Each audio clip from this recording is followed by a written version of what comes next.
Hey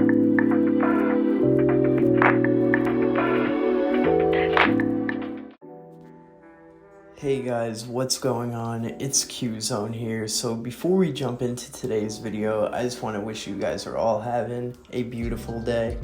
Right now it is currently 9:01 here, so I know I'm uploading this video kind of late, kind of in the wee hours, but better late than never. So without further ado guys, let's jump straight into this life story. So this life story takes place back in my past, you know, as I always do. I have a few current ones, but this one in particular, in my past to be specific, somewhere in between 2016 and 2017. That's when most of the crazy shit happened in my life, all the crazy stories and all that good stuff. So pretty much, let's get straight into it. So where I grew up, there was a abandoned psychiatric center, right? It was called Kings Park Psychiatric Center. You can look it up. It's been around since the 1930s, 1940s, I'm pretty sure, and then it closed down about 20, 30 years ago. There's multiple buildings. There's the main building, which is huge. I mean, it's a monster of a building, really fucking tall. And then there's little sub-buildings, I think there's like 3 or 4 of them, and they're all interlaced or all interconnected by a tunnel system, right? Something straight out of Shawshank Redemption, not even capping. Literally, tunnels are fucking full of shit and piss and just sewage. It's fucking gnarly, but those are the best access points, and when you want to have a good time, you do what you gotta do. So pretty much where I'm heading with this is we had to take the tunnel route in order to get in on this particular occasion. So, because there was no other access points. So pretty much we lifted up one of the available manhole covers, because I say available because there were about, I'd say 3 or 5 manhole covers, and I'd say a handful of those were cemented. You just couldn't get into them. So pretty much there was maybe 1 or 2 available ones at the time, and you would have to lift up that manhole cover, go straight down a ladder, and then you would be in a tunnel full of shit. So pretty much, you know, we knew going into this, that's how it was going to be. So, you know, we're smoking up, we're getting blunts in rotation, we're just chilling, having a good time. We're getting ready for this excursion to go through these shit tunnels and go have ourselves an even better time. So pretty much we work our way through the tunnels, right? We get there, work our way through the tunnels, and keep in mind, tunnels smell so fucking bad because there's sewage everywhere, and I'm literally trying to use my shirt to mask the smell. I'm wearing cologne specifically around my neck area, so this way I'm just smelling cologne, just smelling this intense stench of cologne with little notes of shit. And pretty much we have to walk through these tunnels, and these tunnels are like a quarter mile long until you get to your actual destination, right? So walking through that for about a quarter mile, we hit the spot where we're gonna emerge right out of the darkness into more darkness, except we end up in a crematorium, right? So look around. I've never been inside a crematorium before, especially one that's probably been used for decades and is in a psychiatric center that's abandoned, right? So pretty much we emerge, we're inside this crematorium. I'm looking around, I'm stoned as fuck, and I'm also drunk, so I'm like fucking crossed. And I'm looking around, and I'm like, holy fuck, where the fuck are we? What are we doing? And all my friends were like, yo, let's go straight to the top. Let's go straight up there. And that's where we would always go. We called it the chill spot. We called it the view spot. So pretty much we would go all the way up to the top. And it's a long way up, you know. You're going up these stairs with asbestos flying everywhere, and you're just fucking dying. You're so out of breath because the asbestos, you're not supposed to breathe in asbestos, but you know, we're young and dumb, so we're just fucking inhaling this shit like you would a inhaler. We're just taking it all in, and we're trying to go up these stairs. So eventually we finally get to the top. It took forever to get up there. We got a fat blunt rolled. I think we had like a 3.5, 4 gram backwood, and you know, we're just blowing it down, and we got about 2 or 3 of those in rotation, right? We came to stacked on this day. So we're pretty much sitting up there, we're smoking, we're having a good time. We got a speaker with us. My friend mixed the beats back in the day. So, you know, he was just bumping some of his tracks, max volume. And it's great. Like, you have tremendously awesome acoustics when you're up there, because the sound just doubles over and just echoes, and you can just hear it going and going and going.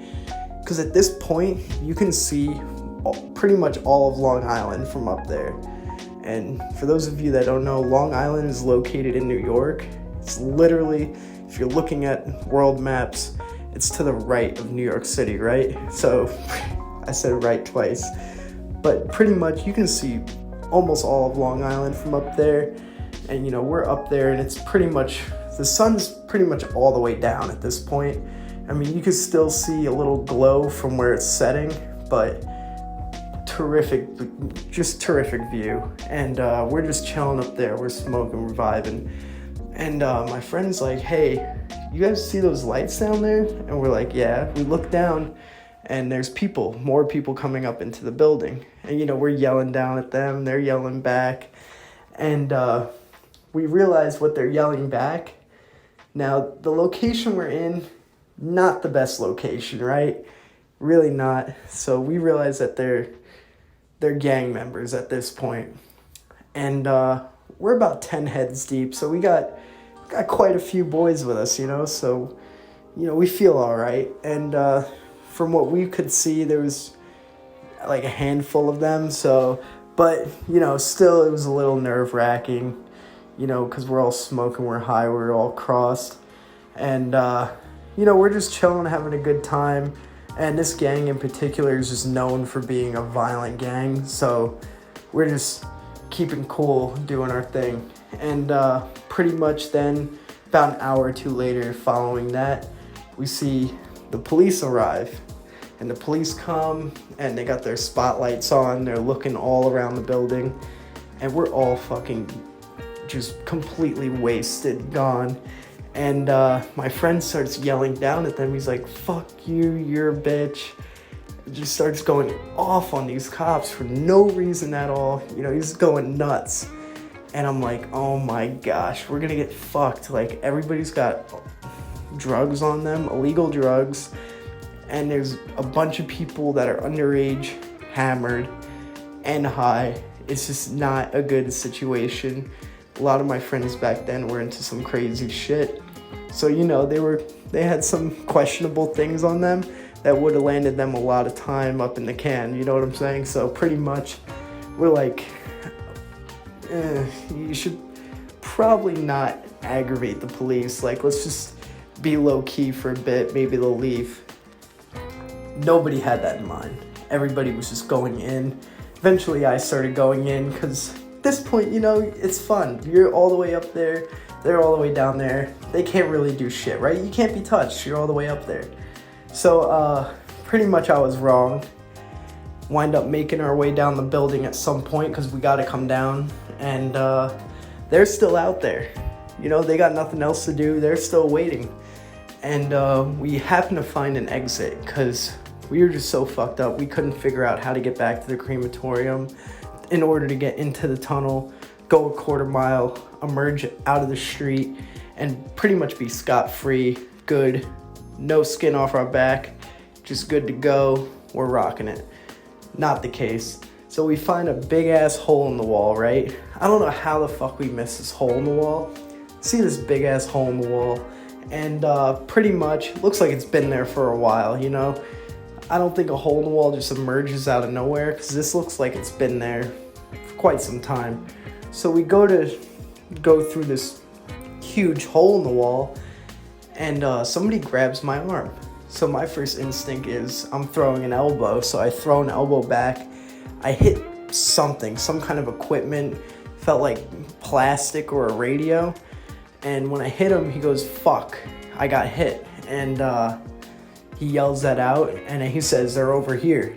And he said, motherfucker just hit me. And takes his light, shines it on me. I obviously can't see him because the light's pointing at me, so I'm like a deer in headlights. And I just book it. I just hit the jets, I'm gone. Everybody else is gone. We all know that the cops are pretty much surrounding us at this point. So we just book it, we're running. And they got about, I'd say 4 or 5 cops, but we have about double the people. So they're chasing us like rats, like they're just going. And I'm pretty much just booking it, and I got this one cop on my ass, so I'm pretty much going as hard as I can, as fast as I can. I'm fucking cross-faded, and I'm trying to make it. I'm trying to make it out of here so bad because I am not trying to get arrested. So I pretty much just keep going, and eventually somehow he trips, which was pretty funny at the time. I turned back, I saw him trip, I started laughing, and I almost fucking fell. But, you know, had to keep the concentration, kept running like a track star, and I fucking just went, and then I found myself lost. I didn't know where anybody was. I was like, where the fuck is everybody? Finally, somebody beeps my phone, right? And they call me up, and he's like, hey, this is where we're meeting up. This is the rally point. Come meet us over there, right? I'm like, okay, cool. I'm gonna go meet you over there. Rally up the rest of the boys. We're all gonna meet you. So now I'm thinking, all right, this is good. We got a spot to meet at. Let's go do it. Pretty much we go meet up over there. My friend ran track, so he was able to get to his car rather quickly. And we all hopped in, and we're like, all right, we got everybody in here. And the rest of the people were in a separate car because we took 2 cars because we had about 10 people. So the rest of the people were in a different car. We're like, okay, where's our friend? He was supposed to ride with us. Our other friends called us and they're like, hey, he's not with us. And we're like, well, we don't have him either. So we're sitting there waiting, knowing the police are around. And my other friend at the time, he was a little bit on the heavy side, you know, and he just couldn't really run that fast. So we thought maybe he got booked. We have no idea, you know, who knows what happened. He could still be in that building. Like, we have no idea. And pretty much we're like, all right, well, we're gonna have to wait here until he comes. We'll just keep ringing him. Eventually he'll answer. And he was just not picking up the phone. Then we see him emerge out of the darkness, straight up out of the woods.